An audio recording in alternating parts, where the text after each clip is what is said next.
Just giving us a second to log in to make sure. I know that it usually starts before it says it starts, so let's see.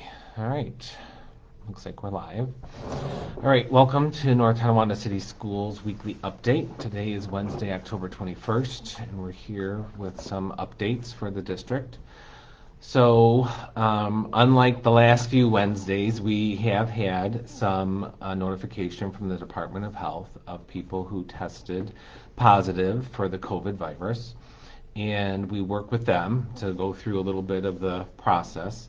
So once there is a positive test, we sometimes hear before the Department of Health calls, because depending where you get your test done, it can take 24 to 48 hours to get into the system where Department of Health is notified.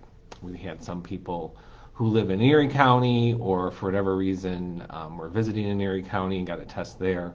So that's part of that process. There's a national depository for testing that they have to put in once you get a positive test within 24 hours. And then, so that could be the lag for that piece. What happens after we get a positive case is the Department of Health notifies the person who tested positive, starts asking them questions when they mention North Tonawanda City Schools in any form or fashion, that they work there or attend school there or were in one of the school buildings. They then call us. It's directly my office, and then I get the name and the information, and then we go to the buildings that they have and work with the nurse and the principal for as far as schedules. What happens with the testing is that there is a 48-hour look back from the date of the test. So you obviously tested positive when you took the test, so then they go back 48 hours to see where that person was, what they were doing. They ask us lots of questions as far as mask wearing and time with people when they test positive. And then the Department of Health will notify the individuals if they feel that they need to quarantine or could have possibly been around someone who was infectious for a certain amount of time. That's controversial. And people will say, well, if they were positive and I was with them even a week ago, I want to know. But that's not the policy that the state has in place or Niagara County. So we work with them very closely. I just want to assure the parents and staff that if at any time it even came as a question and we felt like we needed to, we could close a building or a site, depending where it was and what was happening. Across the county, classrooms have been quarantined, but the school stayed open. So it's different in each case. We do follow the advice of the experts, but I do have some leeway there in going above the recommendation if we feel that that's needed. So that's all part of the COVID part and the cases that are coming in. I believe right now we have 4 positive tests throughout the North Tonawanda City School District as that goes. In addition, we continue our planning meeting because we want to try and get more contact time for the full hybrid as well as the full remote students going forward, so that students can get their questions answered, and we're working with teachers on that to see how that might go forward, in addition to developing a very strong full remote plan if a building has to close or the district has to close because of cases. So we hope to have that wrapped up soon, and then we can let parents know the process and what will be happening going forward. November is an interesting month, and we're on the heels of November, so to speak, with the year's just really flying by. But we do have off a couple of days in November through the Wednesday, Thursday, Friday for Thanksgiving that week, and then there is a Veterans Day on the 11th that we are closed. So there's a couple of days that we're already closed, and we're looking to sort of get our parent-teacher conferences done throughout this time, through October and November, as well as then come up with a plan for December and January going forward. So as soon as we get a few things locked down, we had a very productive meeting this morning, and now we have to do some work with personnel on how that will go forward. so we can let parents know. But just if you're wondering what's going to happen with the 10 weeks, and as we come up on that, we're looking to have some changes in place for that week of November 30th, and hopefully we can tell parents and staff sooner in November than later, so that you have at least 2 weeks or more to plan for those changes going forward. Did the district get rid of the family plan with Life Touch? So family plan, I'm assuming you have students in other buildings and there's one price for like a family plan for getting all that taken care of. I don't know that we took any steps to get rid of that. I don't know if Life Touch itself had made changes, but I would start with the building at first to sort of see, where you have the issue there with the pictures, and then we can contact Life Touch and get more information. Oh, so someone's already answered that, said that she called them and that they're not offering the deal this year. It's nothing that the district would have done, but I know that Life Touch has its own set of rules and how they move forward, so that could be a part of it there. Some things also that became official going forward, we were on a kind of a wait and see with the free and reduced lunches, but we were told that that will continue through this whole 2021 school year. So if we do go full remote, we'll have a plan for people to pick up lunches, as we did in March through June, and continue what we're doing now. So I know that the food service industry is working on how they can best accommodate and answer questions and make any adjustments that might be needed now that it's a full school year. So that's some information that just came out this week as well. I do want to take a minute too and just acknowledge that this has been difficult for everybody, and probably, and not just staff, who has to learn a whole new system and how to get out there, but with parents adjusting to schedules and different things going forward, from transportation to our custodial and cleaners to everybody here. It's sort of a daily change, and adjustments are being made every day. It's not that we didn't have a plan going forward, but with any plan, once you put it into action, people point out things that might not be, or they just question it. And so whenever you have a question, that's what we do. We look into it, we ask for guidance, we do some more research, and we make the changes to keep everybody safe. So there are little tweaks that are happening as we go forward. And with the parents that I've talked to recently, they're wondering, when will school open full again?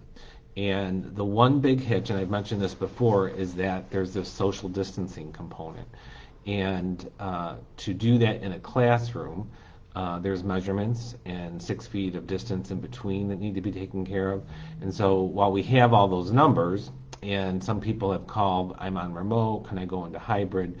We're filling slots as we can, and looking to see, we want to get as many kids in the school as possible.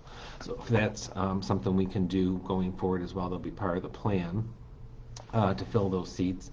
I know the teachers have even commented themselves that they would like to have the kids come back and get back to normal. So let's hope for a speedy return to that. So is there someone I can talk to about tech issues with a parent portal? There are a couple of help numbers and people that are listed online at our webpage, but it depends on the level you're at. So if you're having trouble finding that on the webpage, I'd call the building and tell them that you need to talk to someone specifically. And if they can't help you at the building, our tech people with the parent portal can help you. There's a couple people here at the ad building, or it might be an issue with a password or something like that that sometimes can be reset at the building level. Yeah, and so someone says maybe start with the counselor. So 712, that's a good place to start. Not that the counselors can't help in case 6, but sometimes it's an individual. Best bet is to leave a message at the general message for the principal, and they can direct your call. Give them a little bit of information with the issue you're having, and then they can help you get through it that way. As we move into next week, it's important to note for our K-6 families that there are a few half days scheduled in there. Some will be in an attempt to have a normal type Halloween, which we're looking at each building, if and when we could do parades or not parades, or what we can do in lieu of parades and parties in the classroom K-6. The 27th, which is a Tuesday for our Monday, Tuesday, students will be there, sort of Halloween half day. And then Friday the 30th for our Thursday, Friday kids will be the Halloween for our Thursday, Friday kids. So we are have that on the schedule. If you are not aware, the students at K3, that's a 12:50 dismissal time. It'll follow the regular dismissal as always. And NTI should be about 40 minutes or 30 minutes before that.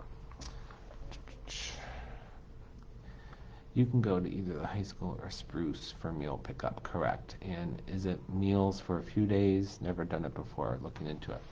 Yeah, so on Monday, when you go to the high school or Spruce, they give you Monday and Tuesday lunches.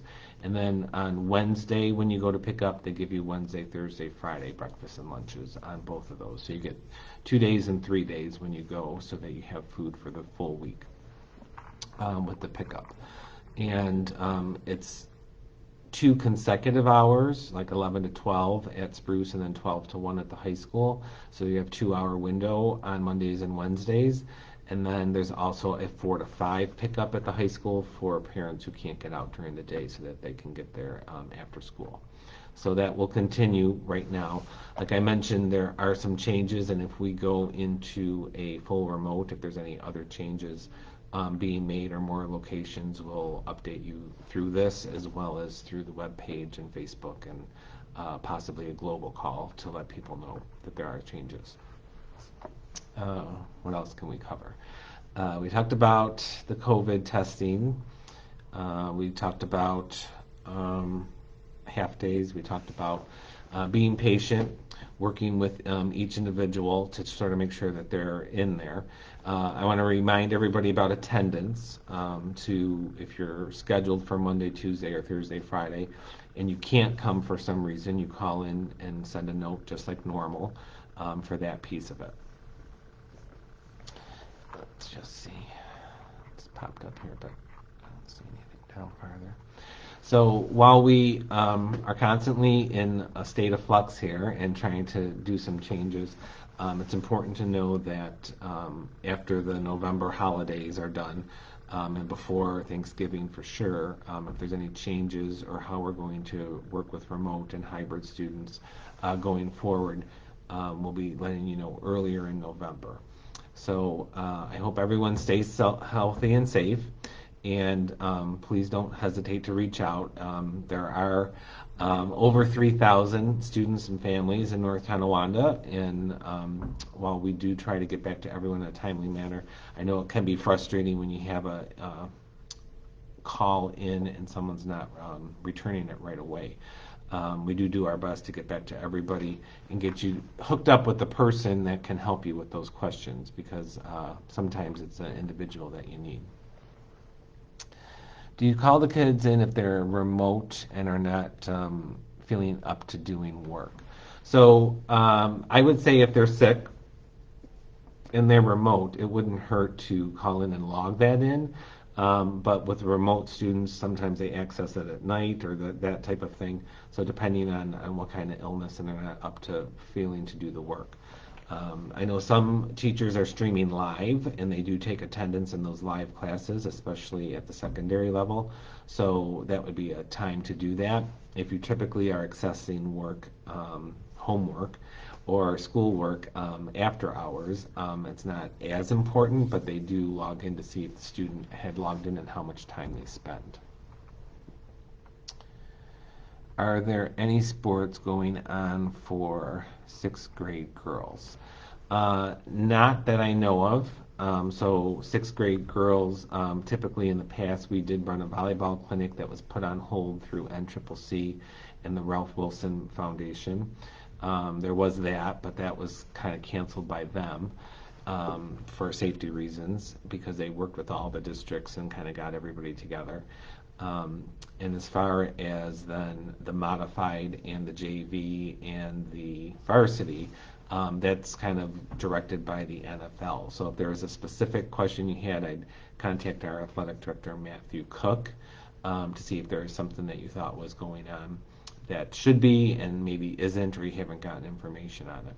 But pretty much after school activities, K-6 are not being run at this time. So for Thanksgiving recess, the kids won't have to log in Wednesday, Thursday, Friday. That is correct. Those are days off. And then Wednesday, the 11th, is also a Veterans Day holiday that they won't have to log in. So I reset my account 3 times because mine wasn't allowing me to log in. She never did, and just so I would call the administration building for your, if it's a Schoology account, and see if ask for Mr. Cluster. When you get a person, they'll transfer you to him, and he can kind of look in the back of the scenes and see what the problem is with a login account. And yeah, so sometimes it's beyond as a technical glitch. It's not just the person not trying to help. It's that there's something wrong with the account, and it needs more of a supervisor level to look at the account. So if they said they were going to reset it and it's not resetting, then I'd call the ad building and ask for Mr. Cluster. He can look at that piece of it and go from there. All right. Going forward, I did have a request to see if we could do these at a later time as well. So I probably would keep the 2 o'clock with the interpreter and look to schedule as an event in the afternoon or evening where more parents are home and can get online and ask their questions. But you can also call and ask your questions at any time as well. I may not have an interpreter at those evening meetings, but it would be much like what would happen at the 2 o'clock meeting. It would just be new information for parents who are working at 2 o'clock on Wednesdays. So as we go forward, watch for that. I would set it up as an event. So if you are on the NT Facebook page, you'll get a notification that there's going to be an evening one going forward. So as we move into the end of October, I wish everyone stay healthy and safe. And if we can help you in any ways, reach out to the buildings or call over to the ad building and we'll get you hooked up with the person that you need. Thank you and stay safe.